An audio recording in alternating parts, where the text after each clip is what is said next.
आपला हा मस्त वांग्याचा खरडा झालेला आहे. किती चमचमीत आहे बघा.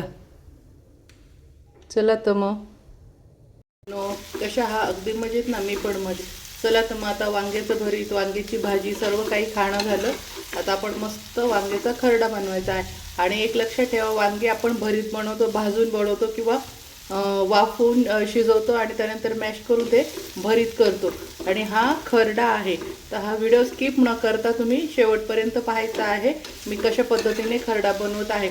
एकदा जर तुम्ही हा खाल्ला तर वांग्याचं भरीत भाजी खाण्याऐवजी तुमच्या घरातले सर्व म्हणतील असा वांग्याचा खरडाच बनव, इतकं छान लागतो. आणि हा टिफिनला वगैरे पण खूप सुंदर आहे आणि प्रवासात नेण्यासाठी पण खूप सुंदर आहे. चला तर झटपट आपण आता याची रेसिपी पूर्ण बघून घेऊया.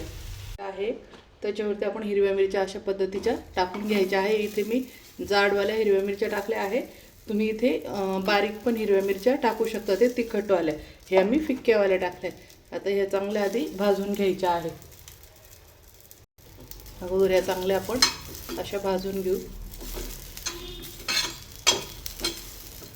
यावर मी तेल वगैरे काही टाकलं नाही, तशा कोरड्या भाजून घेत आहे आधी.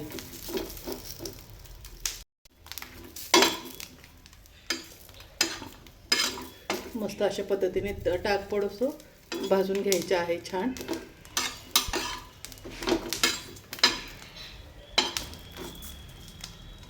आता छानपैकी बघू शकता मिरच्या एकदम सुंदर भाजल्या गेलेल्या आहे.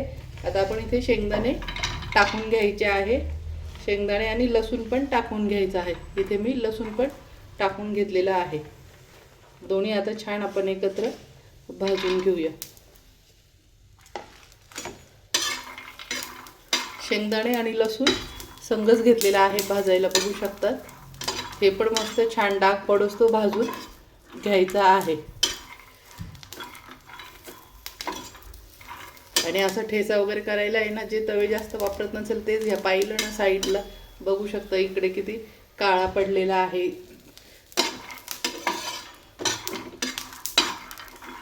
शेंगदाणे लसूण पण आता आपण छान भाजून घेऊ. शेंगदाणे लसूण आता छान भाजला गेलेला आहे. आता आपण इथे थोडा कांदा कच्चा टाकून घ्यायचा आहे. थोडासाच घ्यायचा, इथे जास्त घ्यायचा नाही. त्यानंतर इथे मी एक टोमॅटो चिरून घेतलेला आहे अशा पद्धतीने, तो पण यात टाकून घ्यायचा आहे. आणि लगेच इथे मी वांगे घेतलेले आहे. बघू शकता वांगे अशा मोठ्या मोठ्या फोडी करून पाण्यात ठेवलं जातं. आपण ह्या पण काढून घ्यायच्या आहे आणि या वांग्याच्या फोडी याच्यावरच तव्यावर टाकून घ्यायच्या आहे लगेच. आता वांग्यामध्ये पाणी होतं त्यामुळे थोडंसं जास्त कडक भाजून घ्यायचं आहे. आता हे सर्व छान असं भाजून घ्यायचं आहे.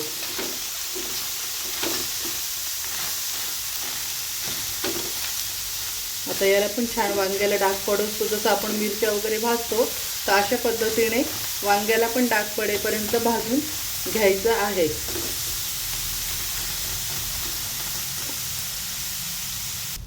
इथे बघू शकताय मस्त भाजलं गेलं. आणि सगळ्यात महत्त्वाचं इथे आपण बिना तेलाचं सर्व भाजू राहिलो. वांगे वगैरे सगळं हे बिना तेलाचं भाजायचं आहे. तेल बिलकुल टाकेल नाही मी आणि टाकायचं पण नाही. आपल्याला आता इथे तेल वगैरे काही टाकायचं नाही.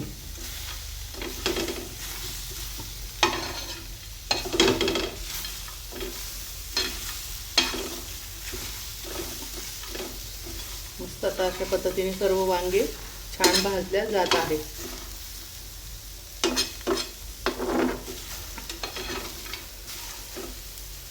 आता सगळ्यात महत्त्वाचं याच्यामध्ये कढीपत्ता जास्त टाकून घ्यायचा आहे.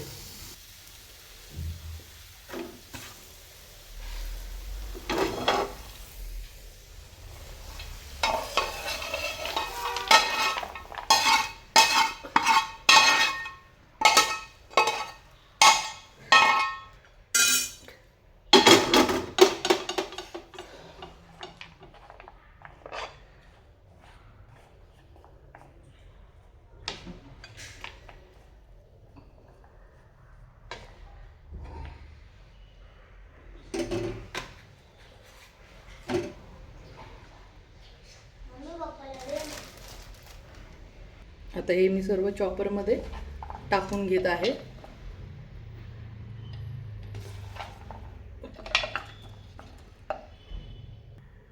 आता हे मस्त चॉपरमध्ये बारीक करून घेते. बारीक म्हणजे जाड मोठं बारीक करून घेते. बघू शकता अशा पद्धतीने मी करून घेतलेलं आहे, जाड मोठं बघू शकता.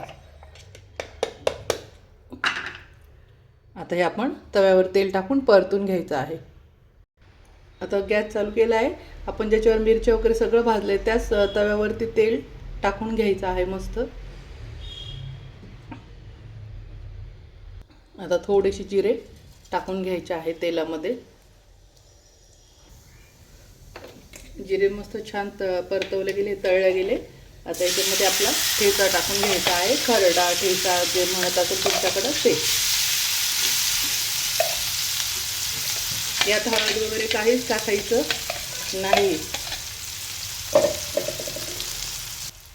आता इथे मस्त परतून घेऊ आपण.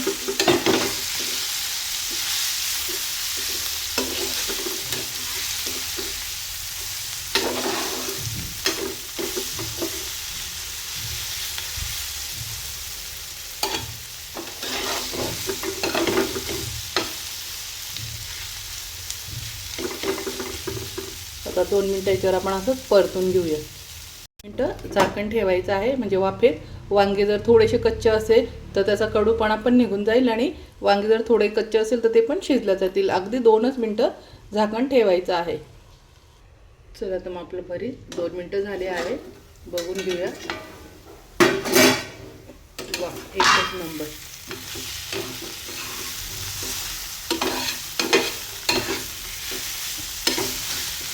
बघू शकता किती छान भरीत आलं माझ्या तोंडात. खरडा किती भारी आपला झालेला आहे. आता इथे गॅस बंद करून द्यायचा आहे, आणि थोडीशी वरतून कोथिंबीर टाकायची आहे. गरज असली तर टाका, म्हणजे आपण याच्यात तर कोथिंबीर टाकलीच वाटताना, पण मग मी छान अजून दिसावं म्हणून ह्या ब्राऊन कलरमध्ये ग्रीन कोथिंबीर आपली खूप छान वाटते म्हणून मी टाकून घेत आहे.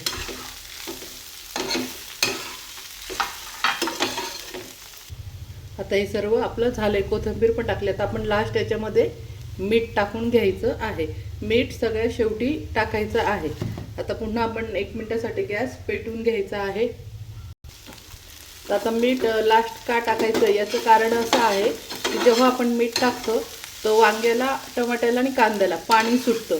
त्याच्यामुळे आपण आपल्याला हा खरडा आहे, आणि हा आपण 2-3 दिवस टिकणारा खरडा बनवतोय. फ्रीजमध्ये 8-15 दिवस पण खूप छान राहतो. तर त्याच्यामुळे कधी पण येणं मीठ आता आपण लास्ट टाकून घ्यायचं आहे, आणि 1 ते 2 सेकंदासाठी फक्त परतून घ्यायचं आहे, खूप वेळ नाही. फक्त मिठाचा कच्चापणा जाईपर्यंत आपण असं परतून घ्यायचं आहे. कधी पण हा खरडा जेव्हा कराल वांग्याचा तर सगळं झाल्यानंतर लास्टला मीठ टाकायचं आहे, नाही तर आपल्या वांग्याला पाणी सुटतं. आणि जसं भरीत बनतं ओलं ओलं, तर तसं कधी पण हा जो खरडा आहे तर मीठ टाकल्या आधी जर टाकलं तर वांग्याच्या भरीतसारखं ओला होतो. त्याच्यामुळं ही टीप लक्षात ठेवा. वांग्याचं खरडा करताना सगळ्यात लास्ट करायचं आहे. हे झालं. आता इथे गॅस बंद करते. अरे हा झाला आता आपला मैत्रिणींनो खरडा. तर ही टीप लक्षात ठेवा. वांग्याचा खरडा करताना मीठ हे एकदम लास्टला टाकायचं आहे, अगोदर टाकायचं नाही. तुम्ही बघू शकता, पण मी तुम्हाला दाखवते किती मोकळा झालेला आहे. थोडंसं पण पाणी सुटलेलं नाही आहे, आणि वांग्याच्या भरीतसारखं असं ते गचका पण नाही आहे. वांग्याचं भरीत किती भारी केलं तरी ते ओलं राहतं. हे बघू शकता. चला तर मग आता हे आपण सर्व करून घेऊया. मस्त, वा, एकच नंबर. बघू शकता मैत्रिणींनो. तर चला तर मग कशी वाटली माझी रेसिपी? आवडल्या असेल तर माझ्या चॅनलला लाईक करा, सबस्क्राईब करा आणि शेअर करा. आणि असेच नवीन गावठी रेसिपी पाहण्यासाठी माझ्या चॅनलला फॉलो करायला विसरू नका. बाय मैत्रिणींनो, भेटूया अशाच नवीन रेसिपीमध्ये. तोपर्यंत मस्त खा आणि मस्त रहा.